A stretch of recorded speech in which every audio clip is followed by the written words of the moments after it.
जय हिंद मित्रांनो, स्वागत आहे तुमचं द गुरुजी यूट्यूब चॅनलवर। मित्रांनो, जे काही महत्त्वाचा महिला शिक्षकेला जो काही प्रसूती रजा संदर्भात महत्त्वाचा जो काही शासन निर्णय आहे, तर त्या संदर्भात आजच्या व्हिडिओमध्ये आपण माहिती जाणून घेणार आहोत। तर त्या शासन निर्णयामध्ये अटी शर्ती नेमक्या काय देण्यात आल्या आहे, तसंच महिला उमेदवारांसाठी अतिशय महत्त्वाचा हा जी.आर असणार आहे। कारण तुम्ही जर समजा महिला शिक्षक म्हणून तुम्ही नियुक्ती झाली आणि तुम्हाला जर प्रसूती संदर्भात रजेची गरज ह्या ठिकाणी सर्वांना भासणार आहे, तर त्या संदर्भात अतिशय महत्त्वाचा जी.आर असणार आहे। तर त्या संदर्भात महत्त्वाची अपडेट आज आपण जाणून घेणार आहोत। तत्पूर्वी तुम्ही जर आपल्या चॅनलवर नवीन असाल तर चॅनलला सबस्क्राईब करा, बाजूला बेल आयकॉन आहे त्याला देखील प्रेस करा। तर बघूया तो महत्त्वाचा जी.आर। मित्र व मैत्रिणींनो, ह्या ठिकाणी बघा महत्त्वाचा जो काही शासन निर्णय आहे, तर तो शासन निर्णय आपल्याला बघा तुमचं ह्या ठिकाणी बघा खास म्हणजे हा महिला उमेदवारांसाठी अतिशय महत्त्वाचा असणार आहे। कारण तुमच्या शिक्षक भरतीमध्ये ह्या ठिकाणी कुठेही तुमच्या निवड झाली तर ह्या ठिकाणी बघा तुम्हाला महत्त्वाचं ह्या ठिकाणी प्रसूती रजेसंदर्भात, कारण प्रसूती रजा ही आपल्याला आयुष्यात केव्हा केव्हा आपल्याला घ्यायलाच पडेल आणि ती अतिशय महत्त्वाची असते। तर त्यासाठी महत्त्वाचा जो काही शासन निर्णय आहे तो 8 मार्च 2010ला ह्या ठिकाणी निर्गमित झाला होता शालेय शिक्षा व क्रीडा विभागाच्या वतीने। तर ह्याच्यामध्ये बघा फक्त या ठिकाणी बघा महिला प्रवर्गासाठी देण्यात आला आहे।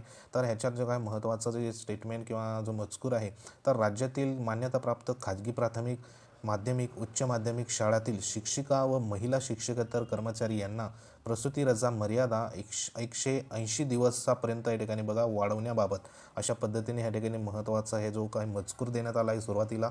तर ह्याच्यामध्ये ज्या शिक्षिकेचं ह्या ठिकाणी बघा राज्यातील कोणत्याही मान्यताप्राप्त खाजगी प्राथमिक माध्यमिक उच्च माध्यमिक शाळातील शिक्षिका म्हणजे जे काही कोणत्याही आस्थापनेमधील ज्या काही शिक्षिका ह्या प्रवर्गासाठी व महिला शिक्षकेतर कर्मचारी यांना प्रसूती रजा जी मर्यादा आहे ती 180 दिवसापर्यंत वाढवण्याबाबत हा अतिशय महत्त्वाचा जी.आर सध्या निर्गमित करण्यात आला आहे। 180 दिवस म्हणजे या ठिकाणी बघा 6 महिन्याचा कालावधी सध्या जो काही प्रसूती रजा आपल्याला या ठिकाणी बघा महिला प्रवर्गांना या ठिकाणी देण्यात आली आहे आणि हे जे आहे ते 8 मार्च 2010 पासून सध्या लागू करण्यात आला आहे। पण ह्या जी.आरमध्ये देखील काही ज्या अटी शर्ती आहेत त्या देखील ह्याच्यात देण्यात आल्या आहेत। तर सविस्तर आपण खाली बघूया। तर ह्याच्यात बघा महत्त्वाचे काही संदर्भ देण्यात आले आहेत। त्याच्यात महाराष्ट्र खाजगी शाळा कर्मचारी सेवा सरती नियम जो आहे 1981चा आणि जो काही शासन निर्णय होता वित्त विभागाचा तो होता बघा 24 जानेवारी 2009चा या ठिकाणी बघा संदर्भ या ठिकाणी घेतलेला आहे।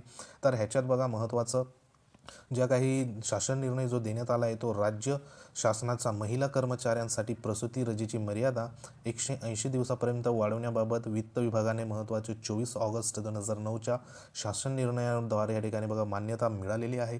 त्याच धर्तीवर राज्याच्या मान्यताप्राप्त खाजगी प्राथमिक माध्यमिक उच्च माध्यमिक शाळांमधील शिक्षिका व महिला शिक्षकेतर कर्मचारी यांना प्रसूती रजा 180 दिवसापर्यंत खालील अटीच्या अधीन राहून या ठिकाणी मंजूर करण्यात आलं आहे।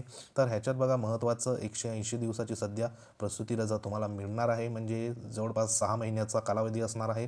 तर त्याच्या ज्या महत्त्वाच्या अटी शर्ती या ठिकाणी नमूद करण्यात आल्या आहे, तर त्याच्यात महत्त्वाची पहिली जी अतिशय महत्त्वाची या ठिकाणी अटी शर्ती आहे त्याच्यामध्ये बघा या सुविधेचा लाभ फक्त बघा 2 अपत्यापुरताच मर्यादित राहणार आहे। प्रसूती रजा मंजूर करण्याच्या इतर शर्तींनी पूर्वीप्रमाणेच या ठिकाणी यापुढेही लागू असणार आहे।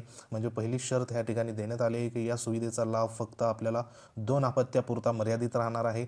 जर तुमचं तिसरं अपत्य जर ह्या ठिकाणी होणार असेल तर त्या ठिकाणी तुम्हाला ह्या सुविधेचा किंवा ह्या प्रसूती रजेचा लाभ सध्या मिळणार नाही। फक्त 2 अपत्यापुरतं या ठिकाणी आपल्याला महत्त्वाचा जो काही लाभ आहे तो मिळणार आहे। तसंच बघा दुसरं जे स्टेटमेंट आहे, या सुविधेचा लाभ दिनांक बघा महत्त्वाचं 24/8/2009 पासून लागू राहील, म्हणजे 2009 पासून सध्या हा जी.आरचं सध्या लागू करण्यात आला आहे। तर आतापर्यंत सध्या हा जी.आरची अंमलबजावणी सध्या होत आहे। तसंच बघा 3 नंबरचा आहे महाराष्ट्रातील खाजगी शाळातील कर्मचारी सेवा शर्ती नियमावली जी होती 1981 मधील नियम क्रमांक 6 मधील पोटनियम 14 अ व ब तसेच पोटनियम 15, 16, 17 याचे बघा कसोशीने पालन करणे अनिवार्य म्हणजे अत्यावश्यक या ठिकाणी आहे। तसंच महिला शिक्षण सेवकांना तसेच महिला शिक्षकेतर कर्मचाऱ्यांच्या बाबतीत त्यांच्या शिक्षण सेवक कालावधी पूर्ण करीत असताना प्रसूती रजा घ्यावी लागल्यास शिक्षण सेवक पदाचा कालावधी त्या प्रमाणात वाढविणे आवश्यक आहे। या ठिकाणी 4थ्या क्रमांकाचा अतिशय महत्त्वाचा मुद्दा देण्यात आला आहे।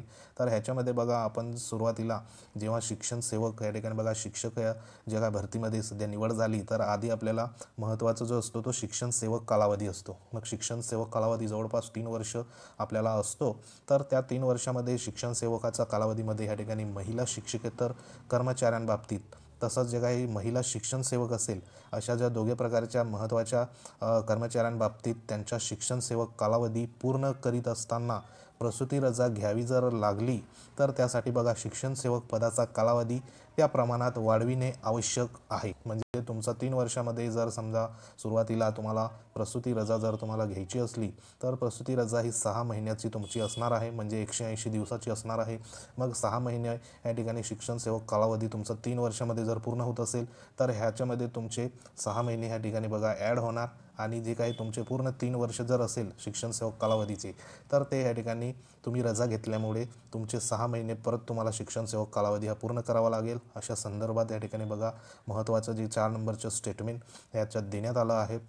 तुम्ही शिक्षण सेवक कालावधीमध्ये जर समजा रजा जर घेतली 6 महिन्याची, म्हणजे 180 दिवसाची, तर त्या संदर्भात शिक्षण सेवक पदाचा कालावधी त्या प्रमाणात वाढविणे आवश्यक आहे। म्हणजे तुमचा 6 महिन्याचा परत या ठिकाणी कालावधी सध्या वाढवण्यात येईल, आणि तुमचं शिक्षण सेवक कालावधी जोपर्यंत तुमचा पूर्ण होत नाही तोपर्यंत तुम्हाला हे जो कालावधी आहे तो या ठिकाणी तुमचा भरून काढण्यात येईल। म्हणजे तुम्ही जर 6 महिन्याची रजा घेतली, तर 3 वर्षामध्ये तुमचे 6 महिने मायनस हे होतील, आणि परत तुम्हाला 6 महिने शिक्षण सेवक कालावधी हा पूर्ण करावा लागेल। तेव्हाच तुमचं या ठिकाणी पूर्ण जे शिक्षण सेवक कालावधी हा पूर्ण मोजला जाईल।